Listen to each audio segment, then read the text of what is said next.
സമയം ഡിലേ ആയി. എല്ലാവരോടും ക്ഷമ ചോദിക്കുന്നു. ഇനി വൈകിക്കുന്നില്ല. സ്വാഗതം ആശംസിക്കുന്നതിന് വാർഡ് മെമ്പർ ചന്ദ്രവതിരാജനെ ക്ഷണിച്ചു.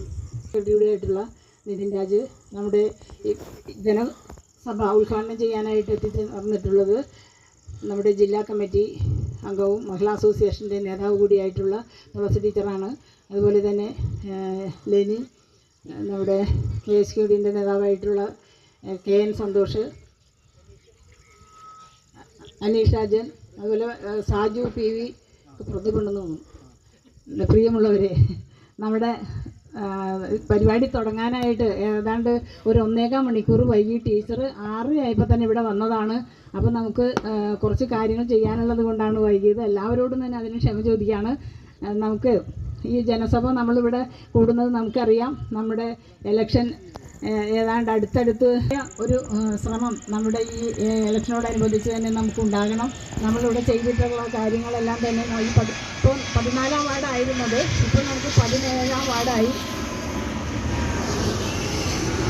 ഏറ്റവും അവസാനത്തെ വാർഡാണ് നമ്മുടെ 17. അതിൽ കുറേ വ്യത്യാസങ്ങൾ വന്നിട്ടുണ്ട്. ഡയറി അടക്കം പഞ്ചായത്ത്, സൊസൈറ്റി അങ്ങനെ പണി തുടങ്ങാമെന്ന് പറഞ്ഞുകൊണ്ട് വന്നു. അന്ന് തന്നെ അതിനൊരു സ്റ്റേ വന്നിരിക്കുകയാണ്. അപ്പോൾ മാർച്ച് 29 വന്നു കഴിഞ്ഞാൽ പിന്നെ നമുക്ക് യാതൊന്നും ചെയ്യാൻ, എവിടെ ഒരു ഇടപെടൽ നടത്താനും നമുക്ക് കഴിയില്ലായിരുന്നു. അങ്ങനെ 22,20,000 രൂപയുടെ ആ വർക്ക് അത് മനഃപൂർവ്വമായിട്ട് നമ്മളോട് ചെയ്തതാണ് UDFൻ്റെ ഭരണസമിതി. നമ്മൾ ആ വർക്ക് ചെയ്യാതിരിക്കാൻ വേണ്ടി തന്നെ നമുക്ക് അതിനുവേണ്ടി ഒരു 5,40,000 രൂപ നമുക്ക് അനുവദിച്ച് കിട്ടി. ആ തുക വച്ചിട്ടാണ് നമ്മൾ അവിടുത്തെ വെള്ളക്കെട്ട് ഒഴിവാക്കിയത്. ഇപ്പം നമുക്ക് മഴ പെയ്താൽ ഒരു തുള്ളി വെള്ളം പോലും അവിടെ കെട്ടിക്കിടക്കാതെ ഏറ്റവും നല്ല രീതിയിൽ നമുക്ക് ചെയ്യാനായിട്ട് കഴിഞ്ഞു. അതുപോലെ മറ്റുള്ള റോഡുകളെല്ലാം തന്നെ ഇപ്പോൾ നമുക്ക് ഇവിടെ നിന്ന് നോക്കുമ്പോൾ കാണാം ആ മിനിമാക്സ് ലൈറ്റ്, അത് നമ്മുടെ വാർഡിലേക്ക്, അതുപോലെ എല്ലാ പോസ്റ്റുകളിലും ലൈറ്റ് ഇടാനായിട്ടും ബാക്കി മാർച്ചോടുകൂടി പണി തീർത്തു പോകും എന്ന് പറഞ്ഞതുകൊണ്ട് അത് നിങ്ങൾക്ക് കണക്ഷൻ കിട്ടാണ്ടിരുന്നാൽ മറ്റുള്ള വാർഡുകളിൽ കിട്ടുകയും നമ്മുടെ വാർഡിൽ കിട്ടാതിരുന്നാൽ നിങ്ങളെല്ലാവരും കൂടി എന്നെ പൊതിയും. അതിൻ്റെ ഭാഗമായിട്ട് ഞാൻ അവരോട് ചെയ്യാനായിട്ട് അനുവാദം കൊടുത്തു. വന്ന് ചെയ്ത് കഴിഞ്ഞിട്ട് ഇപ്പോൾ 1.5 വർഷത്തോളമായിട്ട് നമ്മുടെ സ്ഥിതി ഇവിടെയൊക്കെ പിന്നെ ഇത്തിരി റോഡിന് വീതി ഉള്ളതുകൊണ്ട് കുഴപ്പമില്ല. ഉള്ളിലേക്കുള്ള റോഡുകളെല്ലാം തന്നെ വളരെ മോശമായി കിടക്കുകയാണ്. ആ റോഡുകളെല്ലാം ഇപ്പം നമുക്ക് ടെൻഡറായിട്ടുണ്ട്. തറനില റോഡ്, തുമ്മാറയ്ക്കൽ റോഡ്, അതുപോലെ നമുക്ക് വേണമെങ്കിൽ നമ്മുടേത് തന്നെ ആയിക്കോട്ടെ. 3-ാം വാർഡിൽ 13-ാം വാർഡിലോ ഇപ്പം പ്രവർത്തിക്കുന്ന അംഗനവാടി, അതാണ് നമുക്ക് ഏറ്റവും പ്രശ്നമായിട്ടുള്ളത്. അതുപോലെ തന്നെ ഒരു എന്താ പറയണേ, എല്ലാ സ്ഥലങ്ങളിലും തന്നെ ഒരു ഹാള്, അതല്ലെങ്കിൽ എന്തെങ്കിലും ചെറിയ പരിപാടി നടത്താനായിട്ട് അതിനുള്ള സൗകര്യം നമുക്ക് സ്ഥലമില്ല എന്നുള്ളതാണ്. സ്ഥലം ഉണ്ടായിരുന്നെങ്കിൽ നമുക്കത് പണിയാനും അതിനുള്ള കെട്ടിടം പണിയാനുള്ള പൈസ കിട്ടുമായിരുന്നു. പക്ഷെ അതും നമുക്ക് സ്ഥലം ഇല്ലാത്തത് കൊണ്ട് തന്നെ നമ്മളെ കൊണ്ട് അത് ചെയ്യാൻ കഴിയണില്ല. അങ്ങനെ പരമാവധി എൻ്റെ കഴിവിനനുസരിച്ച് നമ്മുടെ വാർഡിന് ചെയ്യാവുന്ന കാര്യങ്ങളെല്ലാം ചെയ്തിട്ടുണ്ട്. ഇനി എന്തെങ്കിലും ഉണ്ടെങ്കിൽ ഒരു ജനസഭയിലേക്കാണ് നമ്മൾ പറയുമ്പോൾ ഇങ്ങനെ കൂടിയിരിക്കുമ്പോൾ നമുക്ക് ഒത്തിരിയേറെ കാര്യങ്ങൾ എന്തൊക്കെയാണ് ചെയ്യേണ്ടതെന്നുള്ളത് പറയാൻ നമുക്ക് കഴിയും. അത് അടുത്ത നമ്മുടെ മെമ്പർ വരുമ്പോൾ നമുക്ക് ചെയ്യാൻ കഴിയും. അതെല്ലാം നിങ്ങളുടെ ഭാഗത്തുനിന്ന് അത്തരത്തിലൊക്കെ എന്താണ് പറയേണ്ടതെന്ന് വെച്ചാൽ പറയാം. ഞാൻ കൂടുതലായിട്ട് അങ്ങനെ നീട്ടിക്കൂട്ടി പറഞ്ഞു പോകുന്നില്ല. ഇതിൽ നമ്മുടെ ഈ സഭ, ജനസഭയും അതുപോലെ തന്നെ MK കുമാരൻ അനുസ്മരണം, നമുക്കറിയാം. അമ്മാവനെ കുറിച്ച് ആരോടും തന്നെ ഒന്നും തന്നെ പറയേണ്ടതില്ല. ഒത്തിരിയേറെ കാര്യങ്ങൾ നമ്മുടെ വാർഡിന് മാത്രമല്ല ഈ പഞ്ചായത്തിൽ നിറഞ്ഞു നിന്നുകൊണ്ട് ഒത്തിരിയേറെ കാര്യങ്ങൾ ചെയ്തിട്ടുള്ള ആളാണ്. നമ്മുടെ പാർട്ടി സഹാക്കളെല്ലാം തന്നെ വെയിലത്തും മഴയത്തും എല്ലാം ഒരു വെള്ളം പോലും കിട്ടാതെ വലഞ്ഞു വരുമ്പോൾ അമ്മാവൻ്റെ കടയിലേക്ക് എന്ന് അമ്മാവനറിയാം, വിശന്ന് പുരിഞ്ഞു വരുന്നതാണ്. അതുകൊണ്ട് തന്നെ അപ്പം തന്നെ അവർക്ക് എന്താ വേണ്ടതെന്ന് വെച്ചാൽ ഒരു ചായയും കടിയൊക്കെ കൊടുത്തുകൊണ്ട് ആ വിശപ്പടക്കാനായിട്ട് അതൊക്കെ എല്ലാവർക്കും ചെയ്യാൻ കഴിയുന്നൊരു കാര്യം. ഇവിടെ വന്ന് ആളുകളെയെല്ലാം കണ്ട് സംസാരിച്ചൊക്കെ പോയിട്ടുള്ളതാണ്. ഇവിടെ പറഞ്ഞ പോലെ നമ്മളിന്ന് നമ്മുടെ പ്രിയപ്പെട്ട ആദരണീയനായിരുന്ന സഖാവ് MK കുമാരൻ്റെ ഓർമ്മ ദിനം കൂടിയാണ്. 64-ാമത്തെ വയസ്സിൽ നമ്മളിൽ നിന്ന് വിട്ടുപിരിഞ്ഞതാണ്. ഈ നാട് പരിചയമുള്ള നിങ്ങളോട് ഞാൻ അദ്ദേഹത്തെക്കുറിച്ച് പറയേണ്ട കാര്യമില്ല. അതുപോലെ തന്നെ പാർട്ടി പ്രവർത്തനത്തിന് താല്പര്യം കാണിച്ചിറങ്ങി നടക്കുന്ന നല്ലൊരു മകനെ നമുക്ക് തന്നിട്ടാണ് അദ്ദേഹം പോയിട്ടുള്ളത്, അല്ലേ? എന്തായാലും അദ്ദേഹത്തിൻ്റെ ഓർമ്മകൾക്ക് മുമ്പിൽ ആദരാഞ്ജലികൾ അർപ്പിക്കുകയാണ്. ഇനിയും ഈ നാട്ടിലെ സാധാരണക്കാർക്ക് വേണ്ടിയാണ് അദ്ദേഹം പ്രവർത്തിച്ചിട്ടുള്ളത്. നമ്മളിന്ന് നിലകൊള്ളുന്നതും അങ്ങനെയാണ്. അതുകൊണ്ട് അദ്ദേഹത്തിൻ്റെ ഓർമ്മകൾ എന്നും നമുക്ക് പ്രചോദനമാകട്ടെ എന്ന് മാത്രമാണ് എനിക്ക് ആമുഖമായി അതിനെക്കുറിച്ച് പറയാനുള്ളത്. മറ്റൊന്ന്, നമ്മളിന്ന് കേരളത്തിൻ്റെ എല്ലാ പ്രദേശങ്ങളിലും ഈ കഴിഞ്ഞ ഒരു കൂടിക്കൊണ്ടിരിക്കുകയാണ്. ഗ്രാമസഭയല്ല, ജനസഭയാണ്. അങ്ങനെ ജനസഭ എല്ലാ വാർഡിലും കൂടണമെന്നാണ് പാർട്ടി തീരുമാനമെടുത്തിട്ടുള്ളത്. പ്രിയമുള്ളവരെ, നമുക്ക് പറയാൻ ഒരു പ്രയാസവുമില്ല. തദ്ദേശ സ്വയംഭരണ സ്ഥാപനങ്ങളിലേക്ക്, ഗ്രാമപഞ്ചായത്ത്, മുനിസിപ്പാലിറ്റി, കോർപ്പറേഷൻ, ഇതിലേക്കുള്ള തെരഞ്ഞെടുപ്പിനെ നാം അഭിമുഖീകരിക്കാൻ പോവുകയാണ്. ഏതാണ്ട് ഡിസംബർ ആദ്യത്തോടു കൂടി പുതിയ ഭരണസമിതി അധികാരത്തിൽ വരണം എന്നുള്ളതാണ്. അപ്പോൾ നവംബർ ആദ്യം അതിൻ്റെ തെരഞ്ഞെടുപ്പ് പ്രക്രിയകളെല്ലാം പൂർത്തിയാക്കണം. നമ്മളെ സംബന്ധിച്ചിടത്തോളം CPIM ഒരു 2 മാസങ്ങൾക്ക് മുമ്പ് തന്നെ നമ്മൾ സംഘടനാപരമായ പ്രവർത്തനങ്ങളെല്ലാം ചിട്ടപ്പെടുത്തി കഴിഞ്ഞിട്ടുണ്ട്. പാർട്ടി എന്നുള്ള നിലയിൽ കുറേ ആഭ്യന്തര പ്രവർത്തനങ്ങളുണ്ട്. അതെല്ലാം തന്നെ ആയി. വാർഡ് കമ്മിറ്റികളായി, ബൂത്ത് കമ്മിറ്റികളാവും. അതൊക്കെ ഇതിനകത്ത് നടക്കുന്ന പ്രവർത്തനങ്ങളാണ്. ബൂത്ത് സെക്രട്ടറി, വാർഡ് സെക്രട്ടറി, അതെല്ലാം ആദ്യം നമ്മൾ പഞ്ചായത്ത് തെരഞ്ഞെടുപ്പ് കമ്മിറ്റി അടക്കം നമ്മൾ രൂപീകരിച്ചു കഴിഞ്ഞു. അതിനുശേഷം നമ്മൾ എല്ലാ വാർഡുകളിലും ഒരു വാർഡിൻ്റെ തനതായ പ്രശ്നങ്ങൾ എന്താണ് എന്നൊക്കെ ആലോചിക്കുന്ന, ഇനി എന്താണ് വേണ്ടത് എന്നും ആലോചിക്കുന്ന ശില്പശാലകൾ നടത്തിയിട്ടുണ്ട്. അതൊന്നും ബഹുജനങ്ങളുമായി ഇടപെട്ടുകൊണ്ടല്ല, പാർട്ടിക്ക് ഉള്ളിൽ ആഭ്യന്തരമായ സംഘടനാ പ്രവർത്തനത്തിൻ്റെ ഭാഗമായി നടത്തേണ്ടതാണ്. അതെല്ലാം നമ്മൾ പൂർത്തിയായി, അതെല്ലാം ഒരുങ്ങി തന്നെ ഇരിക്കുകയാണ്. അതിനുശേഷം നമ്മൾ ഏറ്റെടുത്തിട്ടുള്ള, എത്ര ചടുലതയോടെ നമ്മൾ പ്രവർത്തിക്കുന്നു അതോർക്കുക. അതിനുശേഷം ഞങ്ങൾ ഏറ്റെടുത്ത പ്രധാനപ്പെട്ട ഒരു ജോലിയായിരുന്നു വോട്ടർമാരെ, അതിന് ചേർക്കാനുള്ളവരെ നമ്മുടെ വോട്ടർ പട്ടികയിൽ പേര് ചേർക്കുക, അല്ലേ? നമ്മുടെ ഈ വാർഡിനകത്ത് വോട്ടവകാശമായി നിൽക്കുന്ന കുട്ടികൾ, എന്നാൽ പാർലമെന്റ് തെരഞ്ഞെടുപ്പിൽ വോട്ട് ചെയ്തവരെ പഞ്ചായത്ത് പട്ടികയിൽ അവരുടെ പേരുണ്ടാവില്ല. അപ്പോൾ ആ പ്രവർത്തനം നമ്മൾ ഏറ്റെടുത്തു. എത്ര വോട്ട് ചേർത്തു ഈ വാർഡിൽ ചന്ദ്രവസാവേ? അപ്പോൾ പുതിയ ആളുകൾ 27 പേര്, അവരെ 77. അപ്പം ഞാൻ ഓർത്ത് 27 ഞാൻ കേട്ടപ്പോൾ അതൊരു ശരിയല്ലല്ലോ എന്നെനിക്ക് തോന്നി. 77 പുതിയ വോട്ടർമാരെ ചേർത്തു. കുറേ അധികം പേരെ നമുക്ക് ഒഴിവാക്കേണ്ടതുണ്ടായിരുന്നു. വിവാഹം കഴിഞ്ഞ് പോയവരുണ്ടാകാം, മരിച്ചു പോയവരുണ്ട്, അങ്ങനെയുള്ളവരെ ഒഴിവാക്കി. ഇപ്പോൾ ഈ ദിവസങ്ങളിൽ അതിൻ്റെ ഹിയറിംഗ് എല്ലാം കഴിഞ്ഞപ്പോൾ നിരന്തരമായി കുറച്ച് ദിവസങ്ങളായി തന്നെ നമ്മൾ തെരഞ്ഞെടുപ്പുമായി ബന്ധപ്പെട്ടുള്ള പ്രവർത്തനത്തിലാണ് എന്ന് ഞാൻ പറഞ്ഞതേ ഉള്ളൂ. ഇനി അങ്ങോട്ട് നമ്മൾ തീർച്ചയായിട്ടും ആഴത്തിലിറങ്ങി ബഹുജനങ്ങളുമായി നേരിട്ട് ബന്ധപ്പെട്ടുള്ള പ്രവർത്തനത്തിന് പോവുകയാണ്. അതിന് നമ്മൾ നമ്മുടെ വാർഡിൽ തുടക്കം കുറിക്കുകയാണ് ഈ ജനസഭയിലൂടെ. ഇത് ആദ്യമായിട്ടാണ് നമ്മളിങ്ങനെ ഒരു ജനസഭ എന്ന് പറയുന്ന ആശയത്തിൽ ഒരു യോഗം കൂടുന്നത് ആദ്യമായിട്ടാണ്. അത് പാർട്ടിയുടെ പ്രത്യേക നിർദ്ദേശപ്രകാരമാണ്. അപ്പോൾ ഈ ജനസഭ ഇന്ന് നമ്മുടെ മിക്കവാറും പല വാർഡുകളിലും ഇന്ന് ജനസഭ നടക്കുന്നുണ്ട്. നാളെ കൊണ്ട് ജനസഭ മിക്കവാറും എല്ലാം നമ്മുടെ പൂർത്തിയാകും. ഏതെങ്കിലും വാർഡിൽ ഇനിയും ജനസഭയുണ്ടെങ്കിൽ ഒരു ദിവസം കൂടിയൊക്കെ എടുക്കാം. നാളെ കൊണ്ട് തീർക്കണം എന്നുള്ളതാണ് പാർട്ടിയുടെ നിർദ്ദേശം നമുക്ക് ലഭ്യമായിട്ടുള്ളത്. അപ്പോൾ ഈ ജനസഭയിലൂടെ നമ്മൾ ജനങ്ങളോട് ആവശ്യപ്പെടുന്നതും നമ്മൾ പറയുന്നതും പൊതു രാഷ്ട്രീയം, ഈ തെരഞ്ഞെടുപ്പിനകത്ത് ഇടതുപക്ഷ ജനാധിപത്യ മുന്നണി വിജയിക്കണം എന്നതിനെ സംബന്ധിച്ചുമാണ്. ഈ വാർഡിലും പഞ്ചായത്തിലും നമുക്കിനി അനിവാര്യമായിട്ടുള്ള വികസന പ്രവർത്തനങ്ങൾ എന്താണ് എന്ന് വളരെ ഗൗരവമായി നമുക്ക് ആലോചിക്കേണ്ടിയിരിക്കുന്നു. ഇപ്പം ഈ പ്രാവശ്യം ഈ പഞ്ചായത്തിൽ അധികാരത്തിൽ ഇരിക്കുന്നത് പ്രസിഡന്റ് ആയിരുന്നതാണ്, മെമ്പറായി തുടരുന്നതാണ്, നമുക്കറിയാം ഇല്ലേ? അപ്പോൾ രണ്ട് ഭരണത്തിൻ്റെയും വ്യത്യാസങ്ങൾ നിങ്ങൾ നന്നായിട്ട് മനസ്സിലാക്കിയിട്ടുള്ളതാണ്. ഇവിടെ കൂടിയിരിക്കുന്നവരോട് എന്ന് മാത്രമല്ല, നിങ്ങളിതിൻ്റെ പ്രചാരകരായി മാറണം. നിങ്ങളോട് സംസാരിക്കുന്നു, നിങ്ങളിത് കേൾക്കുന്നു, മനസ്സിലാക്കുന്നു. ഇടതുപക്ഷ ജനാധിപത്യ മുന്നണിയുടെ പുതിയ ഭരണസമിതി അധികാരത്തിൽ വരണം, വിജയിക്കണം, ഇടതുപക്ഷത്തിന് വോട്ട് രേഖപ്പെടുത്തണം എന്നെല്ലാം പറയുമ്പോൾ നിങ്ങളതിന് വോട്ട് ചെയ്യുന്നവരാണ്, സംശയമില്ല. പക്ഷെ ഒരു കാര്യം കൂടി നമ്മൾ ഏറ്റെടുക്കണം പ്രിയമുള്ളവരെ. എന്തുകൊണ്ട് ഇടതുപക്ഷ ജനാധിപത്യ മുന്നണി വിജയിക്കണം എന്നതിൻ്റെ ആ കാര്യകാരണങ്ങളെക്കുറിച്ച് നിങ്ങൾക്ക് സംസാരിക്കാൻ പറ്റുന്നവരോടെല്ലാം നിങ്ങൾ ഈ പഞ്ചായത്തിൽ വർത്തമാനം പറയണം. അതാണ് ഞങ്ങൾ ആഗ്രഹിക്കുന്നത്. അതാണ് നമ്മൾ ഈ ജനസഭയിലൂടെ ഏറ്റവും പ്രധാനമായി വളരെ സ്നേഹപൂർവ്വം ഞാൻ നിങ്ങളോട് അഭ്യർത്ഥിക്കുന്നത്. അപ്പം നമ്മളെ കേട്ടു നിൽക്കുന്നവരും എല്ലാവരും ചോദിക്കുമായിരിക്കാം, എന്തുകൊണ്ട് ഇടതുപക്ഷ ജനാധിപത്യ മുന്നണി വിജയിക്കണമെന്ന് പറയുന്നു? ശരിയാണ്, വളരെ നല്ല പ്രധാനപ്പെട്ട ചോദ്യം തന്നെയാണ്. എന്തുകൊണ്ട് വിജയിക്കണം ഇടതുപക്ഷ ജനാധിപത്യ മുന്നണി? അങ്ങനെ നിങ്ങളോട് ആരെങ്കിലും ചോദിച്ചാൽ മിണ്ടാതെ പോരരുത്. നിങ്ങൾ അതിനുത്തരം പറയാൻ നമുക്ക് കഴിയണം. എന്തുകൊണ്ട് ഇടതുപക്ഷ ജനാധിപത്യ മുന്നണി ജയിക്കണം? നമ്മുടെ ജീവിതത്തിൻ്റെ അനുഭവങ്ങളാണ് പ്രിയപ്പെട്ടവരെ അതിന് സാക്ഷിയായി മാറുന്നത്. ഞാൻ ഒരുപാട് കാലത്തിന് മുമ്പോട്ടേക്കൊന്നും പോകുന്നില്ല. കേരളത്തെ ഇന്നത്തെ രൂപത്തിലുള്ള കേരളമാക്കി രൂപപ്പെടുത്തിയതിൽ അത് ഏത് പ്രസ്ഥാനമെടുത്താലും ആലോചിച്ച് നോക്ക്. ഈ നാട്ടിലെ ജനങ്ങൾക്ക് നല്ല വ്യക്തമായിട്ടും അറിയാം അത് കമ്മ്യൂണിസ്റ്റ് കൊടുക്കുന്ന ഇടതുപക്ഷ ജനാധിപത്യ മുന്നണിയുടെ സാന്നിധ്യമുണ്ടാകുമെന്നുള്ളതാണ്. നമ്മുടെ ജീവിതത്തിനകത്ത് വന്നിട്ടുള്ള ഓരോ മാറ്റങ്ങളെയും കുറിച്ച് നിങ്ങൾ നോക്ക്. ഇടതുപക്ഷ ജനാധിപത്യ മുന്നണിയുടെ സാമീപ്യമില്ലാത്ത ഒരനുഭവവും നിങ്ങളുടെ മുമ്പിൽ ഉണ്ടാവില്ല. നമുക്ക് ആലോചിക്കാം, നമുക്കത് ചർച്ച ചെയ്യപ്പെടാം എന്നുള്ളതാണ്. കേരളത്തെ സംബന്ധിച്ചിടത്തോളം കേരളമാക്കിയത്, ഇന്ന് കാണുന്ന കേരളമാക്കി രൂപാന്തരപ്പെടുത്തിയത് എന്ന് ഞാൻ പറയുമ്പോൾ കുറച്ച് പുറകോട്ട് ചിന്തിച്ചു നോക്ക്.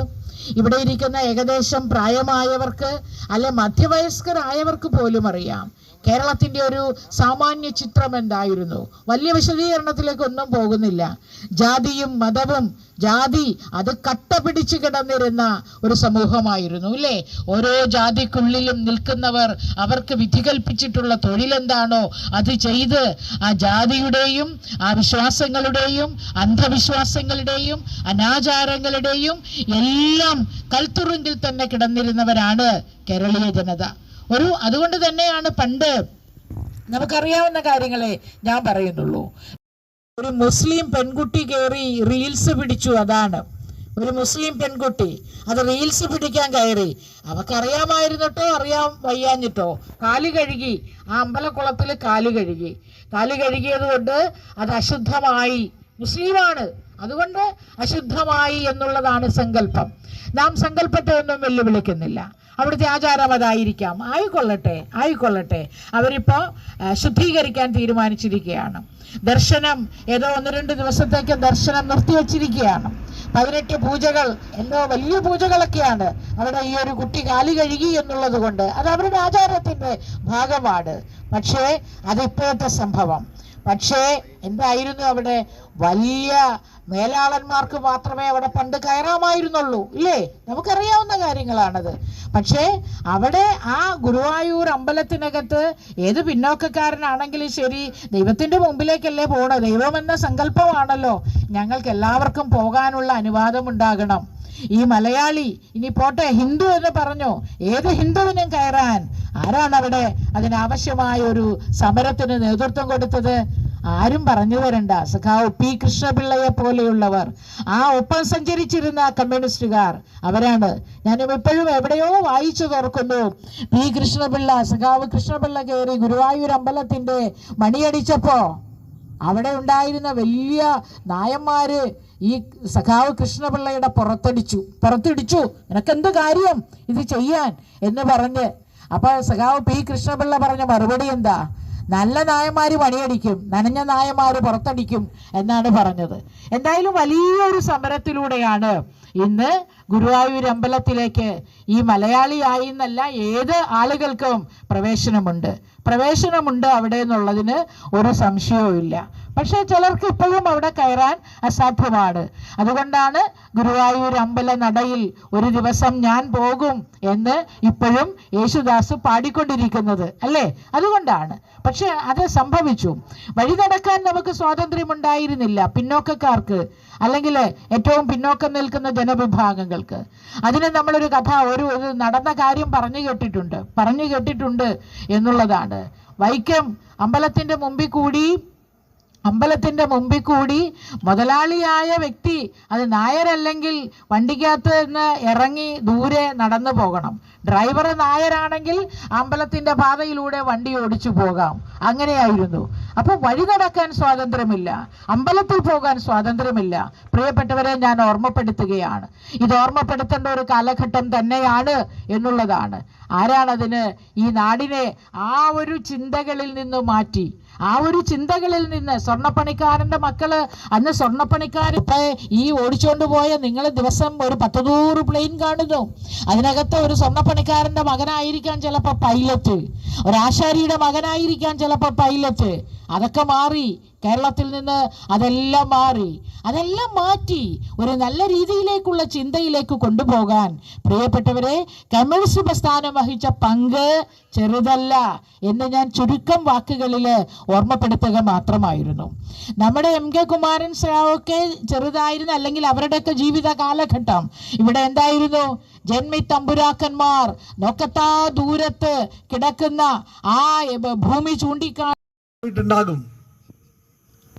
പഞ്ചായത്തായാലും തദ്ദേശ സ്വയംഭരണ സ്ഥാപനങ്ങളിലേക്കായാലും സംസ്ഥാന തെരഞ്ഞെടുപ്പിലായാലും പാർലമെന്റ് തെരഞ്ഞെടുപ്പിലായാലും ഉത്തരവാദിത്തപ്പെട്ട രാഷ്ട്രീയ പാർട്ടികൾ ചില പ്രകടന പത്രിക അവതരിപ്പിക്കാറുണ്ട്. ജയിച്ച അധികാരത്തിൽ വന്നാൽ ഇന്ന പ്രവർത്തനങ്ങൾ ഈ ജനങ്ങൾക്കായി മുന്നോട്ട് ഞങ്ങൾ വയ്ക്കും എന്ന് എഴുതി അതിൻ്റെ ഒരു പ്രതി കോപ്പി നമ്മുടെ വോട്ടർമാരുടെ ഓരോ വീടുകളിലും കൊണ്ടെത്തിച്ചാണ് ഇവിടുത്തെ രാഷ്ട്രീയ പ്രസ്ഥാനങ്ങൾ മുന്നോട്ട് പോകാറുള്ളത്. അത് പിറ്റേ 5 കൊല്ലം കഴിയുമ്പോൾ മറിച്ച് നോക്കിയാൽ കഴിഞ്ഞ 9 വർഷം മുമ്പ് വരെ നമുക്ക് അതിശയോക്തിയായിരുന്നു. എന്നാൽ ഈ 9 വർഷക്കാലമായി എന്താണ് പ്രകടന പത്രികയെന്നും അത് പൂർണ്ണമായി നടപ്പിലാക്കുന്നതിനുള്ള ഒരു തെളിവ് വിജിലൻസ് അന്വേഷണം തന്നെ വേണം. ഇവിടെ ഇതിനൊക്കെ ഒരു പരിഹാരം നമുക്ക് കാണണമല്ലോ. എവിടെയുണ്ട്? എന്ത് വികസനമാണ് കാഴ്ചവെച്ചത്? എത്രയോ സാധ്യതകൾ നമ്മുടെ മുമ്പിലുണ്ട്. ഇപ്പോൾ ഇവിടെ തന്നെ എനിക്ക് പിറകിൽ 1,62,00,000 രൂപ ചെലവഴിച്ചുകൊണ്ട് ഈ സമാന്തര ഈ റിംഗ് റോഡ് പൂർത്തീകരണത്തിന് പൈസ ചെലവഴിച്ചല്ലോ. എങ്ങനെയാ പണം വന്നത്? കാഞ്ഞൂർ പഞ്ചായത്തിലെ UDFന്റെ ഭരണ നേതൃത്വം തീരുമാനമെടുത്ത് മുന്നോട്ട് പോയിട്ടാ. സഖാവ് P രാജാവിനടുത്ത് പാർട്ടി തീരുമാനത്തിന്റെ അടിസ്ഥാനത്തിൽ ഇവിടുത്തെ ലോക്കൽ നേതാക്കളും ചന്ദ്രപതി രാജൻ നിങ്ങളുടെ മെമ്പറുമടക്കം അവിടെ ചെന്ന് ആ രാജീവ് സഖാവിനെ ഇടപെടുത്തിക്കൊണ്ട് എയർപോർട്ടിൽ നിന്ന് അത്രയും രൂപ നമുക്ക് അനുവദിച്ച് ഈ റോഡ് മനോഹരമായി ഇവിടെ പണി പൂർത്തീകരിച്ചു. എന്തൊക്കെ സാധ്യതകളുണ്ട്! 15 കൊല്ലത്തിന് മുമ്പ് ഇവിടെ ശേഷം പൂർത്തീകരിക്കാനുണ്ടായിരുന്നു. ഞാനിപ്പോൾ ചന്ദ്രവതി ചേച്ചിയോട് ചോദിച്ചുകൊണ്ടിരിക്കുകയായിരുന്നു, നമ്മുടെ പഞ്ചായത്തിലേക്ക് നഗരസഞ്ചിക ഫണ്ട് വിവിധ പഞ്ചായത്തുകളുടെ വികസന പ്രവർത്തനങ്ങൾക്കായിട്ട് കോർപ്പറേഷനിൽ നിന്ന് ലഭിച്ചു. അത് ശരിയാവണ്ണം ചിലവഴിക്കാൻ പോലും തർക്കങ്ങൾ കൊണ്ട് പണം വെട്ടിമുറിച്ചും കൊടുക്കാതെയും ഒക്കെ അത് നഷ്ടപ്പെടുത്തുന്ന സമീപനം സ്വീകരിച്ചവരാ ഈ നാടിൻ്റെ വികസന വിരോധികളായ UDFന്റെ ഇപ്പോഴത്തെ ഭരണ നേതൃത്വം. ടീച്ചർ 2ാം വാർഡിലെ ജയശ്രീ ടീച്ചർ, എനിക്കതിന് 20 ലക്ഷം രൂപ വേണം. പറ്റൂല, അത്രയും തരില്ല, അവർക്ക് അവിടെ നിന്ന് മാറ്റണം. അങ്ങനെ വീതം വെച്ചും ഒക്കെ പോയി. ഇപ്പം 3ാം വാർഡിലാണ് ഇപ്പോൾ ഞാൻ പറഞ്ഞത് 3ാം വാർഡിൽ ഏതോ ഒരു വർക്ക് അത് പൂർത്തീകരിച്ചിട്ടുള്ള ആ പൈസ ബാക്കി തിരിച്ച് നഗരസഞ്ചിയുടെ പൈസ തിരിച്ചു പോകുന്നു. നാടിൻ്റെ വികസനമൊന്നുമല്ല ഇവർക്ക് പ്രശ്നം. ഇവരുടെ പ്രശ്നം ഇവർക്ക് അധികാര കസേരയാണ്. സംസ്ഥാനത്ത് എൻ്റെ ടീച്ചർ പഞ്ചായത്ത് അസോസിയേഷൻ്റെ സംസ്ഥാന പ്രസിഡന്റ് ആയിരുന്ന ആളാണ്. സംസ്ഥാനത്ത് ഒരു പഞ്ചായത്തിനുണ്ടായിട്ടുണ്ടാവില്ല 5 വർഷം കൊണ്ട് 3 പ്രസിഡന്റ്. വലിയൊരു വിരോധാഭാസ. എങ്ങനെയാ ഭരണം നടക്കുക? പഞ്ചായത്ത് പ്രസിഡന്റിന്റെ കാര്യത്തിലേ നമുക്ക് എണ്ണുള്ളൂ. അവിടെ സ്റ്റാൻഡിംഗ് കമ്മിറ്റി ചെയർമാൻ ഉണ്ടല്ലോ, അത് എപ്പോഴൊക്കെ ആരൊക്കെ എങ്ങനെയൊക്കെ മാറി ആർക്കും അറിയാൻ പാടില്ല. ഇപ്പം ആരാന്ന് ചോദിച്ചാൽ അതും പിടിയില്ല. അങ്ങനെ വീതം വെച്ച് സ്ഥാനങ്ങൾ കൈമാറി പോകുന്നതല്ലാതെ വാർഡിൻ്റെ വികസനത്തിന്, പഞ്ചായത്തിൻ്റെ വികസനത്തിന് അടുത്ത 5 വർഷക്കാലം ഭരണം കഴിഞ്ഞ് അടുത്ത 5 വർഷക്കാലത്തെ വോട്ട് ചോദിക്കുന്ന സമയത്ത് ഞങ്ങളിതാ ചെയ്തു എന്ന് ചൂണ്ടിക്കാണിക്കാൻ ഒന്നുമില്ലാത്ത ഒരു ഭരണകർത്താക്കളായി കാഞ്ഞൂർ പഞ്ചായത്തിലെ UDFന്റെ ഭരണ നേതൃത്വം പോവുകയാണ്. ഇതിനൊക്കെ പരിഹാരം കാണുന്നതിന് ഈ കാഞ്ഞൂർ ജനത ഇപ്പോൾ അനുഭവിക്കുന്ന ഈ പിന്നോട്ടടിക്ക് പരിഹാരം കാണുന്നതിന് നമ്മുടെ മുമ്പിൽ തുറന്നു കിട്ടുന്നൊരവസരമാണ്. ഞാൻ ഓർക്കാണ്, ഇപ്പോൾ നമ്മളെയൊക്കെ മറികടന്നുകൊണ്ട് അവർ വാർഡ് വെട്ടി മുറിച്ച് 17 വാർഡൊക്കെ ഉണ്ടാക്കിയിട്ടുണ്ട്. ഇതിനു മുമ്പ് കാഞ്ഞൂര് ഇതുപോലെ തന്നെ ശ്രീ KN കൃഷ്ണകുമാർ പഞ്ചായത്ത് പ്രസിഡന്റ് ആയിരിക്കുമ്പോൾ തെരഞ്ഞെടുപ്പിന് വേണ്ടിയിട്ട് വാർഡ് വെട്ടിമുറിച്ചു. ഇപ്പോഴത്തെ പോലെ തന്നെ തുറവുങ്കര വാർഡ് അവർക്ക് സ്ഥിരം കിട്ടാൻ വേണ്ടിയിട്ട് അവിടുത്തെ CPM-ന്റെ കുറേ ആൾക്കാരെ 2ാം വാർഡിലേക്ക് എടുത്തിട്ട് ഇപ്പോഴത്തെ പോലെ തന്നെ വെട്ടിമുറിച്ചു. അവസാനം പഞ്ചായത്ത് തിരഞ്ഞെടുപ്പ് കഴിഞ്ഞപ്പോൾ നഷ്ടപ്പെടുത്താൻ തീരുമാനിച്ച ഒന്നും കിട്ടിയവർക്ക് നമുക്ക് തന്നെ അവിടെ രഹിതാമോഹൻ മെമ്പറായി, അപ്പുറത്ത് 2ാം വാർഡ് സുഭാഷും ജയിച്ചു. ഈ പഞ്ചായത്തിൽ പൊന്നപ്പഞ്ചാട്ടൻ പ്രസിഡന്റുമായി, MG ഗോപിനാഥ് വൈസ് പ്രസിഡന്റുമായി. അങ്ങനെ വെട്ടിമുറിച്ചത് കൊണ്ടൊന്നും ഇടതുപക്ഷത്തെ ഒഴിവാക്കാൻ കഴിയില്ല. ഈ വാർഡിൻ്റെ തന്നെ കാഞ്ഞൂരിലെ ഏറ്റവും പ്രധാന ആ കനാലിനപ്പുറമുള്ള 2 ഭാഗങ്ങളെ വെട്ടിമുറിച്ചുകൊണ്ട് പുതിയ വാർഡുണ്ടാക്കി. ഈ കാഞ്ഞൂരിലെ ജനത ശരിയായ നേരിൻ്റെ രാഷ്ട്രീയം തിരിച്ചറിഞ്ഞുകൊണ്ട് 15 വർഷക്കാലമായി പിന്നോട്ട് പോകുന്ന ഈ പഞ്ചായത്തിനകത്ത് നമുക്കൊന്ന് മുന്നോട്ട് പോകാൻ പുതിയ സാധ്യതകളെ വിനിയോഗിക്കേണ്ടതുണ്ട്. സംസ്ഥാനത്തെ ടീച്ചർ പറഞ്ഞു, കിഫ്ബിയുടെ കാര്യങ്ങളൊക്കെ പറഞ്ഞു, പുതിയ സാധ്യതകൾ ഏറെയുണ്ട്. വിവിധ CSR ഫണ്ടുകൾ കൊണ്ടുവന്നുകൊണ്ട് നിരവധി പദ്ധതികൾ നടപ്പാക്കാനുള്ള സാധ്യതകളുണ്ട്.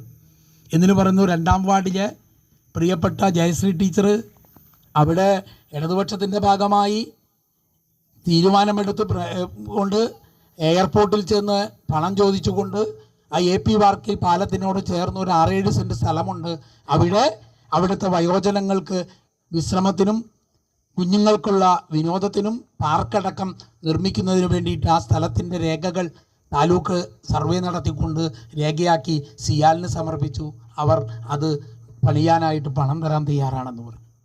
ഈ പഞ്ചായത്തിനകത്ത് എത്ര തവണ ആ 2ാം വാർഡിൻ്റെ മെമ്പർ ഈ കത്ത് വെച്ചു? NOC തരാൻ 5 പൈസ ഇവിടുന്ന് ചെലവഴിക്കണ്ട.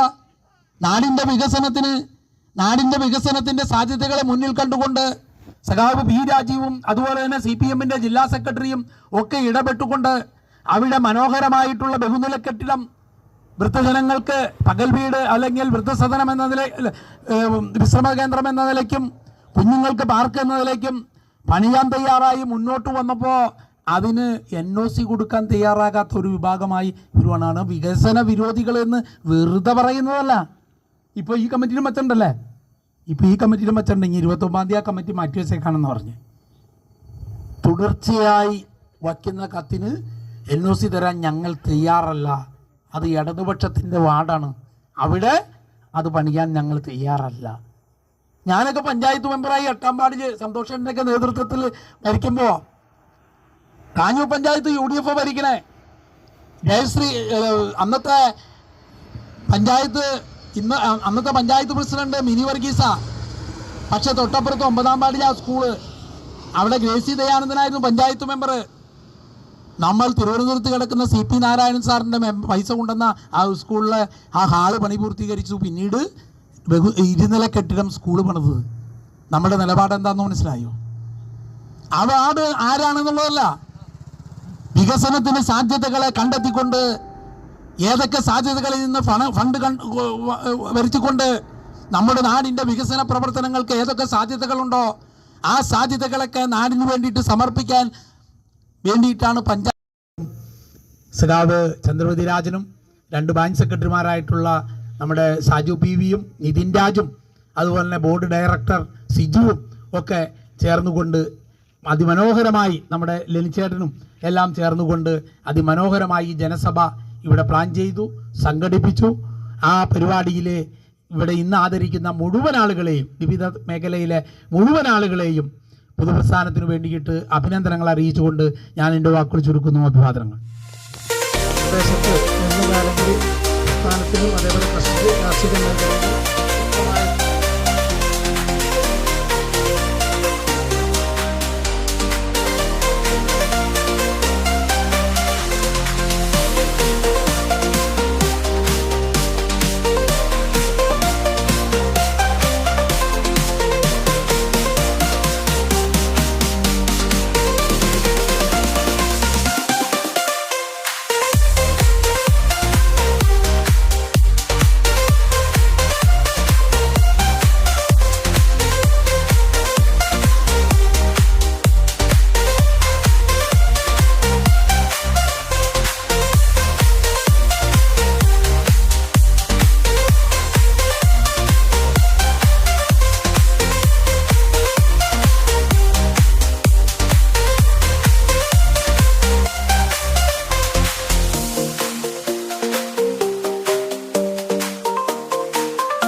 പരിപാടിയിൽ പങ്കെടുത്ത, പരിപാടി വിജയിപ്പിച്ച മുഴുവൻ പേരോടും നന്ദി രേഖപ്പെടുത്തുന്നതിന് വേണ്ടി സഖാവ് ലെനിനെ ക്ഷണിക്കുന്നു. അതേയുള്ളവരെ, ഇനി നമുക്ക് സമയം വൈകി ഭക്ഷണം കഴിച്ച് പിരിയാം. അതിനു മുമ്പ് ഞാൻ ഒറ്റവാക്കിൽ ഇതിൽ അധ്യക്ഷത വഹിച്ച നിതിൻ രാജ്, ഉദ്ഘാടനം ചെയ്ത professor teacher, Chandrarajan, local secretary A Santhosh, local committee അംഗം എൻ സന്തോഷ് അടക്കം ഈ പരിപാടിയിൽ പങ്കെടുത്തുകൊണ്ടിരിക്കുന്ന ബ്രാഞ്ച് സെക്രട്ടറിമാരായിട്ടുള്ള പി വി സാജു, അതേപോലെ സിജു അടക്കം ഈ പരിപാടിയും ഇന്നലെ മുതൽ ഇതിന് വീടുകളിൽ കയറി ഇറങ്ങിയ ആളുകളെ ഇതിലേക്ക് സംഘടിപ്പിക്കുന്നതിനും, അതേപോലെ ഇന്ന് രാവിലെ മുതൽ അനീഷ് രാജൻ രാവിലെ മുതൽ ഇതിൻ്റെ ഈ സ്റ്റേജ് തയ്യാറാക്കാൻ, കസേര കൊണ്ടുവരാൻ, ഭക്ഷണത്തിന് വേണ്ടിയുള്ള ഒരുക്കങ്ങൾ നടത്താൻ എല്ലാവരും ഓടിപ്പാഞ്ഞ് നടന്ന മുഴുവൻ സഖാക്കളെയും ഷിനു അടക്കം എല്ലാവരെയും പാർട്ടി അംഗങ്ങളടക്കമുള്ള മുഴുവൻ പേർക്കും നന്ദി രേഖപ്പെടുത്തിക്കൊണ്ട് പരിപാടി അവസാനിക്കുകയാണ്. എല്ലാവരും ഭക്ഷണം കഴിച്ച് പിരിയാം. നമുക്ക് സന്തോഷത്തോടു കൂടി പരിപാടി അവസാനിപ്പിക്കാമെന്ന് മാത്രം പറഞ്ഞുകൊണ്ട് എല്ലാവർക്കും ഒരിക്കൽ കൂടി നന്ദി രേഖപ്പെടുത്തുന്നു.